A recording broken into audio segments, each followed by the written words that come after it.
ವಿದ್ಮಹೇ ವೈದ್ಯರಾಜಾಯ ಧೀಮಹಿ ತನ್ನೋ ಧನ್ವಂತರಿ ಪ್ರಚೋದಯಾತ್.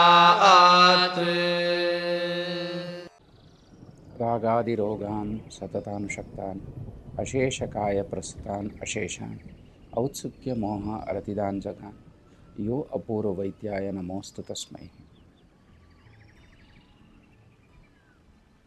ಇಂದಿನ ಸಮಾಜದಲ್ಲಿ ಹಲವಾರು ವ್ಯಕ್ತಿಗಳಿಗೆ ನಿದ್ದೆ ಹೇಳುವಂಥದ್ದು ಒಂದು ಗಗನ ಕುಸುಮವಾಗಿದೆ. ಎಷ್ಟೇ ಪ್ರಯತ್ನ ಪಟ್ಟರೂ ಒಳ್ಳೆಯ ನಿದ್ದೆಯನ್ನು ಹೊಂದಲಿಕ್ಕೆ ಅಸಮರ್ಥರಾಗಿರ್ತಾರೆ. ನಿದ್ದೆ ಮಾಡಬೇಕು ಅಂಥೇಳಿ ವಿವಿಧ ಚಟಗಳಿಗೂ ಸಹ ವ್ಯಕ್ತಿಗಳು ಗುರಿಯಾಗುವುದನ್ನು ನೋಡ್ಬೋದು. ಸ್ಲೀಪಿಂಗ್ ಪಿಲ್ಸ್ ತಗೊಳ್ಳುವಂಥದ್ದು, ಡ್ರಗ್ಸ್ ತಗೊಳ್ಳುವಂಥದ್ದು, ಕುಡಿತದ ಚಟಕ್ಕೆ ಒಳಗಾಗುವುದನ್ನು ನೋಡ್ಬೋದು.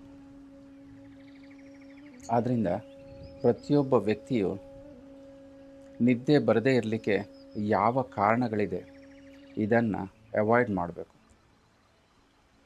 ಏವಂ ಜ್ಞಾತ್ವಾ ಮಹಾಭಾಗ ಪುರುಷೇಣ ವಿಜಾನತಃ ದಿವಾ ತತ್ಕರ್ಮಂ ಕುರ್ವೀತ ಯೇನ ರಾತ್ರಿ ಸುಖಂ ಸ್ವಪೇತ್. ಕೆಟ್ಟ ಕೆಲಸಗಳನ್ನು ಹಗಲಿಡಿ ಮಾಡಿಕೊಂಡು ರಾತ್ರಿ ಒಳ್ಳೆ ನಿದ್ದೆ ಬರಬೇಕು ಅಂತೇಳಿದರೆ ಸಾಧ್ಯ ಇಲ್ಲ. ಸುಳ್ಳು ಹೇಳಿಕೊಂಡು ಕಳ್ಳತನ ಮಾಡಿಕೊಂಡು ಜೀವನ ಮಾಡಿದರೆ 4 ದಿನ ನಿದ್ದೆ ಬರ್ಬೋದು, 5ನೇ ದಿನದಿಂದ ನಿದ್ದೆ ಬರೋದೇ ಇಲ್ಲ. ಸತ್ಕಾರ್ಯಗಳನ್ನು ಬಿಟ್ಟು ಕೆಟ್ಟ ಕೆಲಸಗಳನ್ನೇ ಮಾಡ್ತಾಯಿದ್ರೆ ನಿದ್ದೆ ಹೇಳುವಂಥದ್ದು ಗಗನ ಕುಸುಮವೇ ಸರಿ. ಒಳ್ಳೆ ಸ್ನೇಹಿತರಿಲ್ಲದೆ ಕೆಟ್ಟ ಸ್ನೇಹಿತರಿದ್ದು ಅವರ ಸಂಘವನ್ನೇ ಯಾವತ್ತು ಮಾಡ್ತಾಯಿದ್ರೆ ವ್ಯಕ್ತಿಯು ಒಳ್ಳೆಯ ಆರೋಗ್ಯವನ್ನು, ಒಳ್ಳೆಯ ನಿದ್ದೆಯನ್ನು ಹೊಂದಲಿಕ್ಕೆ ಸಾಧ್ಯವೇ ಇಲ್ಲ. ಇದಕ್ಕಾಗಿಯೇ ನಮ್ಮ ಪುರಾತನ ಗ್ರಂಥಗಳಲ್ಲಿ ನಿದ್ದೆಯ ಮಹತ್ವವನ್ನು ಮೊದಲು ತಿಳ್ಕೊಳ್ಬೇಕು ಅಂತ ಹೇಳಿದ್ದಾರೆ. ಹಾಗೂ ಸರಿಯಾದ ನಿದ್ದೆ ಬರಲಿಕ್ಕೆ ಸನ್ನಡತೆಯನ್ನು ಮಾಡಬೇಕು. ಪ್ರತಿನಿತ್ಯ ಮಾಡುವಂತಹ, ದಿನದಲ್ಲಿ ಮಾಡುವಂತಹ ಚಟುವಟಿಕೆಗಳು ಒಳ್ಳೆಯ ರೀತಿಯಲ್ಲಿರಬೇಕು. ಸದ್ವೃತವನ್ನು ಪರಿಪಾಲನೆ ಮಾಡಬೇಕು. ಯಾವ್ಯಾವ ಸಮಯದಲ್ಲಿ ಯಾವ್ಯಾವ ಕೆಲಸಗಳನ್ನು ಮಾಡಬೇಕೋ ಅದನ್ನು ಆ ಸಮಯದಲ್ಲಿಯೇ ಮಾಡಬೇಕು.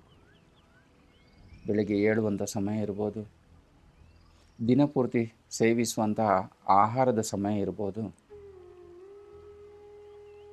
ನಾವು ಕೆಲಸ ಮಾಡುವಂಥ ಆಫೀಸ್ನಲ್ಲಿ ಒಂದು ಒಳ್ಳೆಯ ವಾತಾವರಣವನ್ನು, ಒಳ್ಳೆಯ ಮಿತ್ರತ್ವವನ್ನು ಇತರ ವ್ಯಕ್ತಿಗಳೊಂದಿಗೆ ಹೊಂದಿರುವುದು ಆಗಿರ್ಬೋದು. ಹೀಗೆ ಅನೇಕ ರೀತಿ ಪ್ರತಿಯೊಬ್ಬ ವ್ಯಕ್ತಿಗೂ ಒಂದು ಬೇರೆ ಬೇರೆ ವಾತಾವರಣ ಇರ್ತದೆ.